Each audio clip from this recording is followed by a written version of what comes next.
Merci de nous suivre sur l'ensemble de nos plateformes pour vous informer sur Prestige. Au sommaire de cette édition, Kazu Rajab, c'est le magal du deuxième khalife général des Mourides. Portrait de Serigne Falilou Mbacké dans ce journal. Vote de la loi reportant l'élection présidentielle au 15 décembre 2025. Les députés de Benno Bokk Yakaar ont fait face à la presse pour s'expliquer.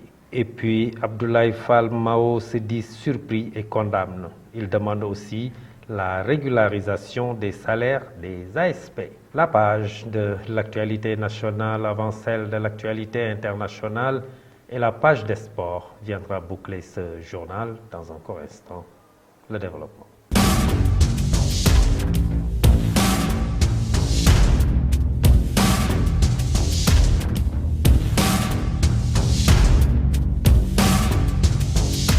Mesdames, Mademoiselles, Messieurs, bonsoir et bienvenue dans ce journal. Le Magal du Kazu Rajab est célébré chaque année à la mémoire du deuxième khalife de Cheikh Ahmadou Bamba Khadim Rassoul. Né en 1945, Serigne Falilou Mbacké nous quittait en 1968. Il a joué un rôle majeur dans la confrérie mouride de son père fondateur. Serigne Fallou était supposé être crédité du don de voir se réaliser toutes les prières qu'il formulait comme s'il donnait des ordres aux éléments. Le portrait dans ce journal signé Adji Aram Seck. Cheikh Falilou Mbacké, de son vrai nom Cheikh Mohamed Fadel Mbacké, est le second fils de Cheikh Ahmadou Bamba. Sa mère Sokhna Awa Bousso appartient à une famille de grands érudits qui a donné plusieurs imams à Touba. Cheikh Falilou est né le 27 juin 1888 à Darou Salam, jour d'anniversaire de l'ascension de Mahomet. Il fit ses études coraniques auprès de Serigne Dame Abdourahmane Lo, où il mémorisa le Coran. Il poursuit ensuite des études de théologie auprès de son oncle Mame Mor Diarra Mbacké. Il termine ses études en sciences religieuses, lui et son frère Cheikh Mouhamadou Moustapha Mbacké, auprès de leur père en Mauritanie. Il fit le pèlerinage à la Mecque en 1928 afin de réaliser le souhait de son père qui n'a pas pu réaliser cette œuvre. Il devient khalife général des Mourides le 13 juillet 1945 après le décès de son frère aîné Cheikh Moustapha Mbacké.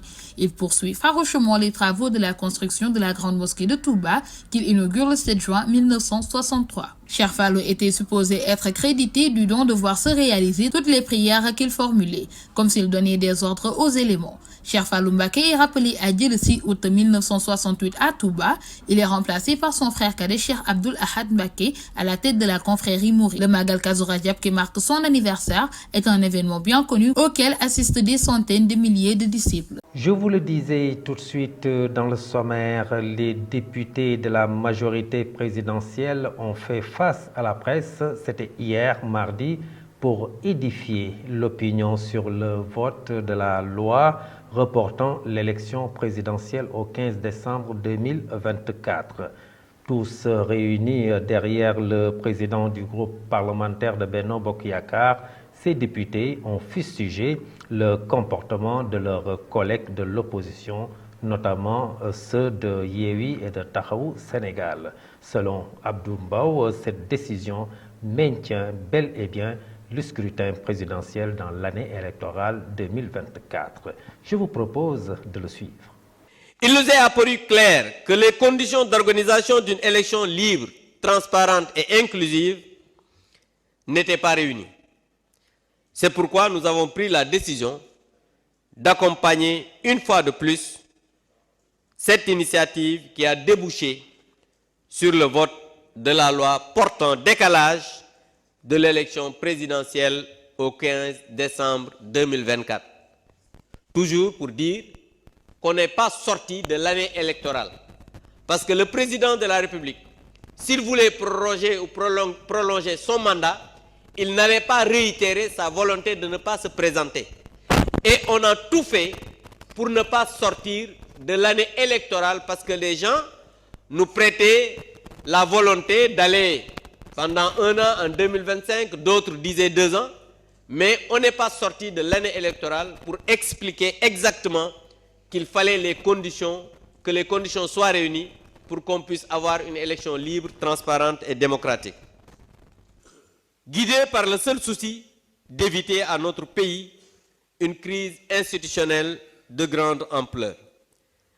Mais ce n'est pas, hélas, le cas pour les députés de Yewwi Askan Wi et de Taxawu, notamment qui ont encore essayé d'écorner l'image de notre institution et de notre démocratie par le dénigrement, le refus de laisser les députés faire leur travail en toute conscience et en toute responsabilité par des subterfuges qui ont duré 10 heures d'horloge. On a démarré à midi, jusqu'à 22 heures, on n'a pas pu travailler sereinement à cause de l'attitude déplorable que nous condamnons des députés de Yewwi Askan Wi et de Taxawu. Après le vote de la loi portant report de la présidentielle du 25 février 2024, les réactions se succèdent au sein de la classe politique sénégalaise. À Thiès, le président de l'Alliance des Patriotes Jambar pour la République, APDR, de Abdou Fall Mao, par ailleurs membre de la coalition Diomaye Président, se dit surpris. Il lance un message fort au chef de l'État Macky Sall. Abdoulaye Fall Mao est ici au micro de nos reporters stagiaires Rokhaya Diallo et Cheikh Diène. On a un problème depuis avant-hier. Depuis sa déclaration, notre honorable président, l'homme que nous aimons bien, a fait des dérives politiques. Ce qu'il a fait est extrêmement grave. Nous l'acceptons parce que c'est nous qui avons choisi les médiocres. Quand les médiocres sont choisis un médiocre, il n'y aura que la médiocrité. C'est ça que nous avons vu aussi au Sénégal. Je ne peux pas concevoir personnellement un ami que j'adore, un président que j'adore, une personnalité que j'adore, et fait des dérives comme ça. Ce qu'il a fait est extrêmement grave. Je lui demande poliment et bellement de retourner sa veste parce qu'il démissionne, parce qu'il ne peut pas nous gouverner. Il ne peut pas continuer à nous gouverner. Tout ce qu'il a fait, parce que si vous êtes un président qui a toujours tenté de duper son pays, de tromper son pays, de dire hors de la vérité de son pays, il doit quitter le pays.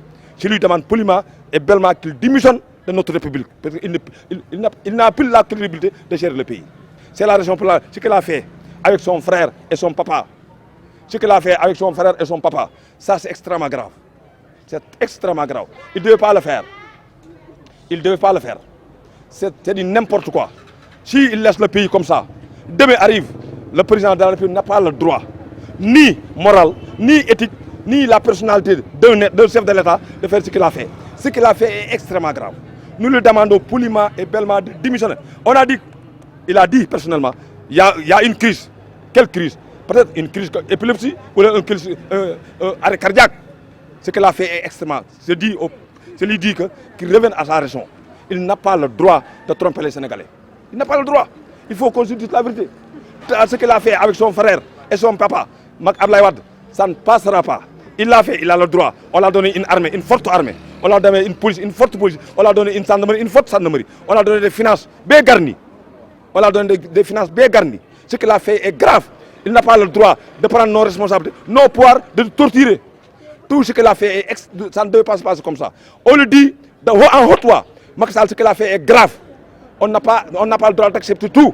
Restons toujours avec le président de l'APDR, Abdoulaye Fall Mao, qui s'est prononcé aussi sur la situation actuelle que traversent les agents de sécurité de proximité, les ASP et les militaires invalides qui courent depuis des mois derrière le paiement de leur salaire. Selon Fall Mao, il urge de résoudre le plus rapidement possible cette situation.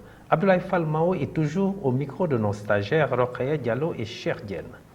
Un État qui n'a même pas de rigueur, nous aimons un État de rigueur. Il faut qu'on se respecte d'une manière significative. Il n'a pas le droit, en tant que président de choisir, là, quand il veut quelque chose, il choisit un médiocre. Il y a des gens qui sont là, très capables, très dignes, très instruits.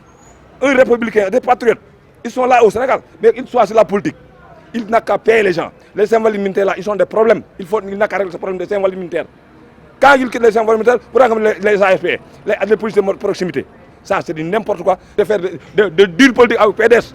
Tout ce qu'il fait, c'est faire de deal avec le Parti démocratique sénégalais. C'est médiocre, c'est impossible. Mais quand les médiocres sont choisis un médiocre, il n'y aura que la médiocrité. C'est ça la vérité. Je répète, quand les médiocres sont choisis un médiocre, il n'y aura que la médiocrité. Deal des médiocres entre le PDS parti Macky Sall sont des dealers. Un dealer, c'est un médiocre. Il faut qu'on le dise la vérité. Éviter de sacrifier les gens. Il n'a pas le droit de sacrifier les Sénégalais. C'est un politicien qui ne sait même pas où passer pour faire la politique. Il est là pour duper les gens. Il a déjà pris son salaire depuis très longtemps. Pourquoi? Parce qu'il a pris son salaire. Pourquoi le chef d'État-major général de forces armées? Pourquoi le ministère des Forces armées? Et d'autres, chacun a pris son salaire. Mais il faut qu'il paye les invalides militaires. Ça, c'est n'importe quoi. Il le sait bien, Macky Sall. C'est un homme que j'adore. C'est mon président, je l'accepte. Mais à part de, si vous continuez de faire encore, à part de le 3, il ne sera plus mon président.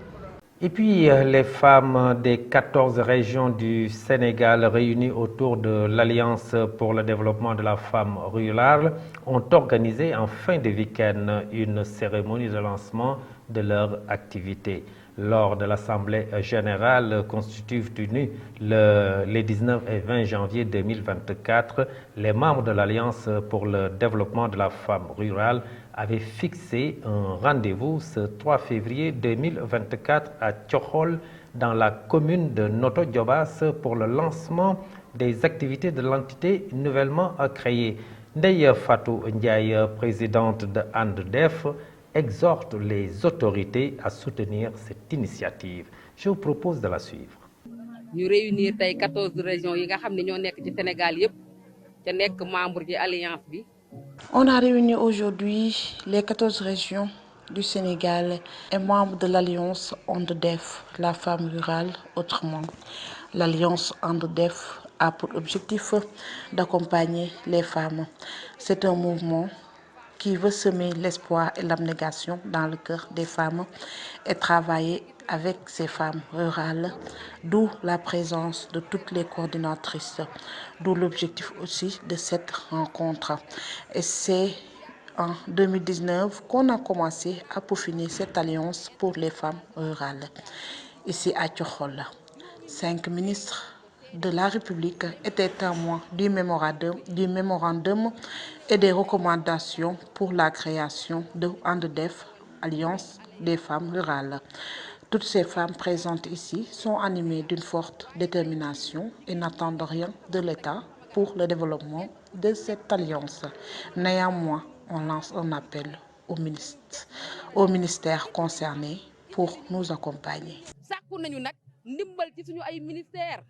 wax leen kat suñu sañoon ngeen jàppale ñu.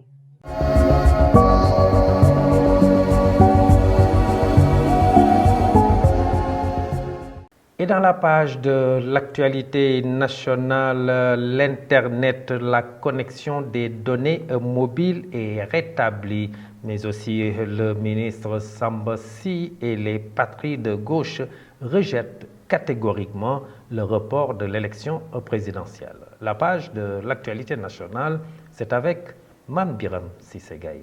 L'actualité nationale, la gauche contre le report de l'élection présidentielle. Dans un communiqué publié hier soir, les partis membres de la CDC a souligné qu'un report non seulement est juridiquement impossible, mais aussi politiquement inopportun. Il n'existe pas dans le pays aucune crise institutionnelle, aucune interruption du fonctionnement régulier des institutions pouvant justifier un tel report. Ainsi, le ministre du Travail, du Dialogue social et des relations avec les institutions, Samba Sy et compagnie, exige ainsi le respect du calendrier républicain. Par l'autre chose, le coordinateur national du Forum civil section sénégalaise de Transparency International ne compte pas participer à ce dialogue annoncé par le président de la République. Le Forum civil section sénégalaise de Transparency International informe le peuple sénégalais qu'il ne participera pas au dialogue annoncé par le chef de l'État, lit-on dans le communiqué de ce jour du Forum civil. Birahim Seck, considérant que le dialogue et la participation sont des constances au forum civil et de fondements déterminants des principes directeurs de leur organisation, rappelle qu'il a toujours répondu présent à chaque fois que le chef de l'État a eu à appeler à des concertations. Mais pour ce dialogue annoncé, le forum civil n'y participera pas. Terminons après un peu plus de 24 heures de suspension provisoire de l'Internet des données mobiles. La situation est revenue à la normale. La connexion des données mobiles est revenue vers 0 heure. Pour rappel, le gouvernement, à travers le ministère des Télécommunications, avait décidé de suspendre provisoirement l'Internet des données mobiles suite à la distribution sur des réseaux sociaux des messages haineux qui pourraient provoquer des manifestations tout azimut. Des organisations de directeurs, d'opérateurs de télécommunications et de consommateurs se sont levés pour peaufiner des stratégies de contestation face à cette situation. C'était tout pour l'actualité nationale.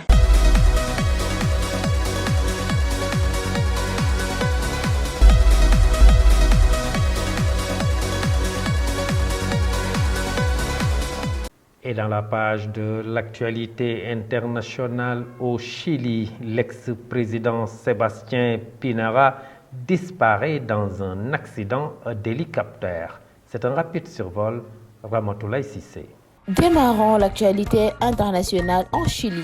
L'ancien président chilien Sébastien Piñera est décédé mardi 6 février dans un accident d'hélicoptère à Lago Ranco, un lieu de villégiature situé à 920 km au sud de la capitale Santiago, a annoncé son bureau. C'est avec un profond regret que nous annonçons le décès de l'ancien président de la République du Chili, Sébastien Piñera, à l'âge de 74 ans, déplore le communiqué. 3 autres personnes qui se trouvaient à bord de l'hélicoptère ont survécu à l'accident, ont indiqué les autorités. Le groupe palestinien Hamas a confirmé hier, mardi 6 février, avoir remis sa réponse aux médiateurs égyptiens et qatariens à une proposition de trêve formulée fin janvier à Paris par des responsables américains, qatariens et égyptiens. Selon le Caire et Doha, cette réponse était généralement positive. Israël a confirmé l'avoir reçu et l'étudier. Les autorités turques évoquent un acte terroriste. Un civil a trouvé la mort et 5 personnes, dont 3 policiers, ont été blessés au cours d'une attaque contre le palais de justice d'Istanbul mardi 6 février. Les 2 assaillants ont été tués, a annoncé le président turc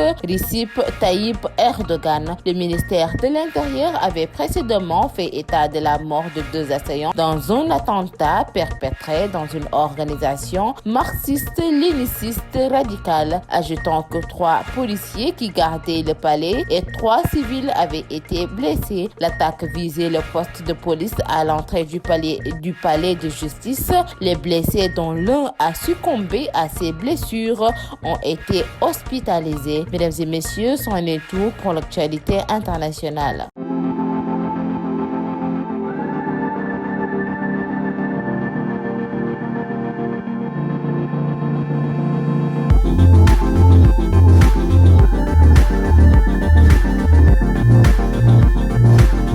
Et dans la page de l'actualité sportive Cannes 2025, la Fédération marocaine de football annonce qu'elle va organiser la compétition en été. La page de l'actualité sportive, c'est avec Adji Aramsek. Actualité sportive Cannes 2025, la prochaine Coupe d'Afrique des Nations pourrait réserver quelques surprises aux organismes des joueurs. Avec des maximales à 40 degrés au mois de juillet, le Maroc s'apprête à organiser la 35e édition en juin et juillet 2025. Au milieu d'un communiqué annonçant le maintien du sélectionneur Walid Regragui à la tête des Lions de l'Atlas, la fédération indique que la prochaine Cannes sera disputée au Royaume durant l'été 2025. En Égypte, les choses n'ont pas traîné 2 jours après l'officialisation du limogeage du Portugais Rui Vitória. La fédération égyptienne a annoncé la nomination de Sam Hassan au poste de sélectionneur des Pharaons, dont il fut l'un des attaquants les plus prolifiques. Je cite, le conseil d'administration de la fédération égyptienne de football a décidé, lors de sa réunion tenue aujourd'hui mardi, de nommer Osam Hassan au poste de sélectionneur de l'équipe nationale, succédant ainsi au Portugais Rui Vitória, indique un communiqué officiel mis en ligne par l'instance dirigeante. Terminons cette note sportive en parlant de Mondial Beach Soccer. Le coup d'envoi de la compétition sera donné le 15 février pour une durée de 10 jours. Les équipes vont s'affronter pour succéder à la Russie. Le Sénégal, qui s'était arrêté en demi-finale lors de la précédente édition, continue d'affûter les armes. Les Lions vont jouer 2 matchs amicaux sur place avant de démarrer la campagne. Ils joueront l'Italie puis les îles Seychelles le samedi. Rappelons que le Sénégal avait disputé récemment 3 matchs amicaux contre l'Iran et avait remporté toutes les rencontres. Le Sénégal jouera son premier match le vendredi 6 février contre le Bélarus à 15h30 et c'en est tout pour cette note sportive. Merci beaucoup Adji Aram Seck pour cette page sportive qui vient boucler ce journal. Derrière la version Wolof avec Mamadou Saturne Dione, cette version française est à présent terminée. Merci de l'avoir suivi. Passez une excellente fin de soirée. Au revoir.